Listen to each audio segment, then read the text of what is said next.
High command को क्या संदेश दे रहे हैं शिवराज, समझे नहीं तो हो जाएगी मुश्किल। राज तिलक की जगह वनवास, पार्टी कहे तो दरी बिछाने को भी तैयार, क्या है बयान के मायने। शिवराज के नाम पर एमपी में जीती बीजेपी, लेकिन सीएम मोहन यादव बन गए। पूर्व मुख्यमंत्री शिवराज सिंह चौहान के एक बयान की इस समय राजनीतिक गलियारों में बेहद चर्चा है। 2 जनवरी को अपने विधानसभा क्षेत्र बुधनी में शिवराज ने कहा, मुख्यमंत्री के पद तो आ जा सकते हैं, लेकिन मामा और भाई का पद कभी कोई नहीं छीन सकता। इसके आगे उन्होंने कहा कि कहीं ना कहीं कोई बड़ा उद्देश्य होगा। कई बार राज तिलक होते होते वनवास भी हो जाता है, लेकिन जरूर किसी न किसी उद्देश्य की पूर्ति के लिए होता है। इसके बाद शिवराज ने अपने नए आवास को मामा का घर नाम दे दिया है।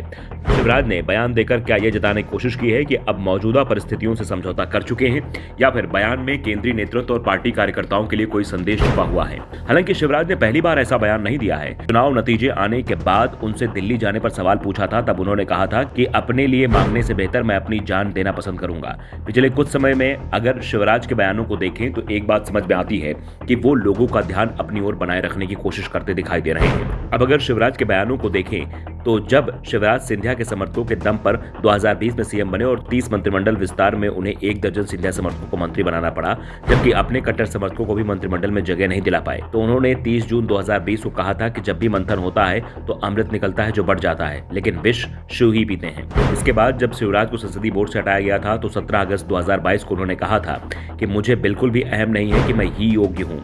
अगर पार्टी दरी बिछाने के लिए कहेगी तो दरी भी बिछाऊंगा। पार्टी अगर कहेगी कि अपने घर में रहो तो घर में रहूंगा। अगर भोपाल में रहने को कहेगी तो भोपाल में रहूंगा। इसके बाद जब विधानसभा चुनाव का ऐलान हुआ और शिवराज को पहले 3 लिस्ट में टिकट नहीं मिला तो उन्होंने 3 अक्टूबर 2023 में बयान दिया कि ऐसा भैया तुम्हें नहीं मिलेगा। जब मैं चला जाऊंगा तब तुम्हें बहुत याद आऊंगा। इसके साथ ही शिवराज ने जनता से पूछा कि चुनाव लड़ूं या ना लड़ूं। 6 अक्टूबर को इसके बाद शिवराज ने फिर एक बयान दिया। उन्होंने कहा कि मुझे दिल से ईमानदारी से बताना कि मैं कैसे सरकार चला रहा हूं, तो ये सरकार आगे चलनी चाहिए या नहीं, मामा को मुख्यमंत्री बनना चाहिए या नहीं। चुनाव के बाद अब यह तय हो गया कि बीजेपी हाईकमान उन्हें सीएम नहीं बना रहा है। तो फिर शिवराज सिंह चौहान ने 7 और 8 दिसंबर को एक बार फिर जनता के बीच जाकर संदेश दिया कि सीएम पद अब उनके हाथ से जा रहा है। शिवराज ने कहा कि मामा और भैया का जो पद है वो दुनिया का सबसे बड़ा पद है। इस पद से बड़ा कोई दूसरा पद नहीं है। इंद्र का सिंहासन भी इसके सामने बेकार है।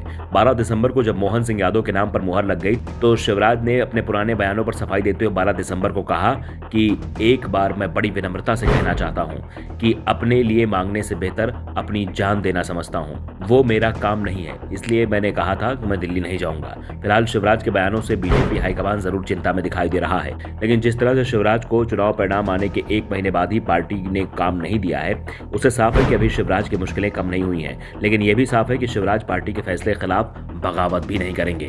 Bureau report, the Dhakad news.